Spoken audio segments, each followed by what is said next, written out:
məsələ Şamil müəllim məsələsidir də. Şamil müəllim versin hadiyyəti var qardaş. Daha bəs üstündə da adam nə qədər şey olar. Bu niyə şou yaradır? Səsinizi qaldırmayın, ehtiyac yoxdur. Yox, dövlət sirridir adı demək. Bəs deyirsiniz bina tanınmır, bizə aidiyyəti yoxdur.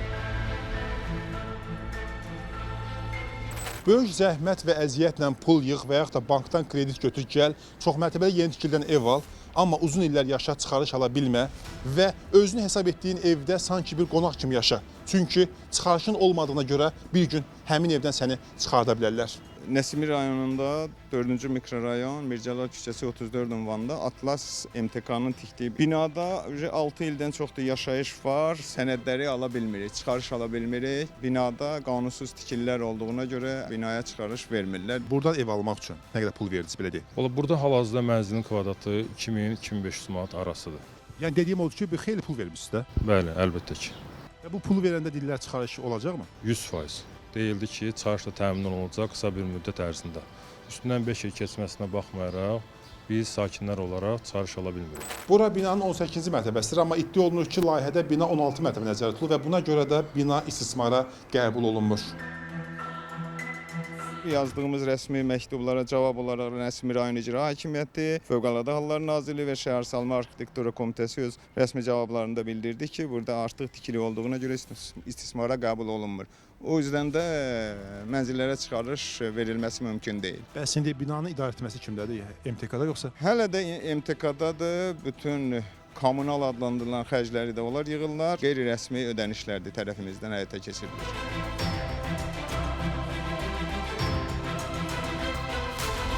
Bizim çıxarışı nə vermirsiniz? 9-cu mikrorayonda. Bizə aidiyyəti yoxdur. Bax, Şamil müəllimin tikdiyi binanın çıxarışı. Şamil müəllim, hə? Onda Şamil müəllim usta deyil bura. Bura Şamil müəllim usta deyil. Yox. Bax, qardaş, həmişə belə olub, belə də deyiblər, 5 ildə vermirlər. Yaxşı, bu MTK-nın rəhbəri kimdir? Adını deyə bilərsiniz? Biz tanımadığımız adama, ya tanımadığımız bir işlə. Yox, dövlət sirridir adı demək. Vətəndaşlar gəliblər, narazıdırlar. Adamlar 6 ildir ev alıblar, çıxarış ala bilmirlər. Ona bir izah vermək lazımdır. Səsinizi belə qaldırmaq lazım deyil. Deməli, vətəndaşlar iddia edir ki, bizim o yaşadığımız o bina hansı ki çıxarış ala bilmirlər, bu MTK-ya aiddir. Biz gəlmişik, amma adamlar belə deyək də təksib edirlər. Atlas MMC-nin sakini. Fərid Cəfərov Vasifoğlu. Bəli. Bizim binanın çıxarışını niyə vermirsiniz? Neyin var orada? Nə obyektə, şeysən binada, nə də Mülküm var. Diş doktoru. Bəs deyirsiniz bina tanınmır, bizə aidiyyəti yoxdur.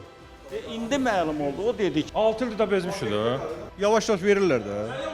Binanın yarısını ya kupsasını veriblər. Hardıq nə yazsın? Daha bəs üstündə da adam nə qədər şey olar. Bu niyə şou yaradır? Mən şou yaratmıram. Mən yerimdə gəlib niyə belə şou yaradır? Yaxşı edirəm yaradıram. Və düzamı çıxım gedim. Deməli, vətəndaşların iddiasına görə həmin binanı tikən Atlas MMC-nin ofisi buradır və onlarla birlikdə gəldiyi ofis olan şəxslər əvvəlcə həmin binanın onlara aidiyyəti olmadığını dedilər və bunu bizə inandırmağa çalışdılar. Amma söhbət əsnasında yalanlar üzə çıxdı.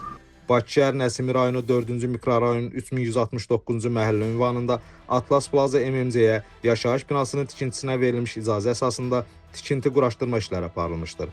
Bina uzun müddətdir ki, istismar edilir.